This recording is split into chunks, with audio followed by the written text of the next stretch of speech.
ಚಿಕ್ಕಮಂಗ್ಳೂರು ತನಕ ಹೋಗಿದ್ದೀನಿ, ಅದು ನಿಮ್ಗೆ ನೋಡೋಕ್ಕೆ ಅಂತ ನಮಗೆಲ್ಲ ಗೊತ್ತಾಗೋಯ್ತು.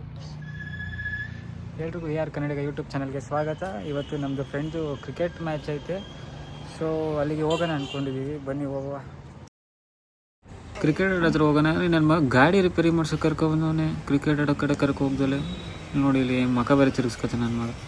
ಕ್ರಿಕೆಟ್ ಮ್ಯಾಚ್ ಐತೆ ಅಂತ ಕರೆಸ್ಕೊಬಿಟ್ಟು ನನ್ನ ಮಕ್ಕಳು ಕ್ರಿಕೆಟ್ ಬಿಟ್ಟು ಬೇರೆ ಎಲ್ಲ ಕಡೆ ಸುತ್ತಿಸ್ತವ್ರು ನನ್ನ. ಸೊ ನೋಡ್ರಿ ಇಲ್ಲಿ ನನ್ನ ಮಕ್ಳಿಗೆ ಪಾರ್ಕಿಗೆ ಬಂದವ್ರು, ಈಗ ಓಡಾಡ್ಕೊಂಡು ಆ ಕಡೆ ಈ ಕಡೆ ಫೋನಲ್ಲಿ ಮಾತಾಡ್ಕೊಂಡು. ಈಗ ಚಿಕ್ಕಮಂಗ್ಳೂರಿಗೆ ಹೋಗೋ ಪ್ಲ್ಯಾನ್ ಇತ್ತು. ಹೊರಟೆ ಚಿಕ್ಕಮಂಗ್ಳೂರಿಗೆ ಹೋಗೋಷ್ಟರಲ್ಲಿ ಮೇ ಬಿ ನೈಟ್ ಆಗ್ಬೋದು.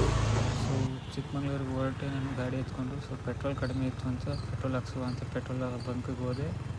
ಅಲ್ಲಿ ಫುಲ್ ಟ್ಯಾಂಕ್ ಪೆಟ್ರೋಲ್ ಹಾಕ್ಸಿ ನಮ್ಮ ಡಾರ್ಲಿಂಗ್ಗೆ ಅಲ್ಲಿಂದ ಹೊರಟೆ. ನಿಯರ್ ಚಿಕ್ಕಮಂಗ್ಳೂರು ಬಂದೆ. ಒಂದು ಸ್ವಲ್ಪ ಏನಾದ್ರು ತಿನ್ಕೊಳ್ಳೋಣ ಅಂತ ತಿಂದ್ಬಿಟ್ಟು ತಿರ್ಗಾ ಗಾಡಿ ಎತ್ತಿದೆ. ಇಲ್ಲಿಂದ ಇನ್ನೊಂದು 10 ಕಿಲೋಮೀಟರ್ಸ್ ಇತ್ತು ಚಿಕ್ಕಮಂಗ್ಳೂರು.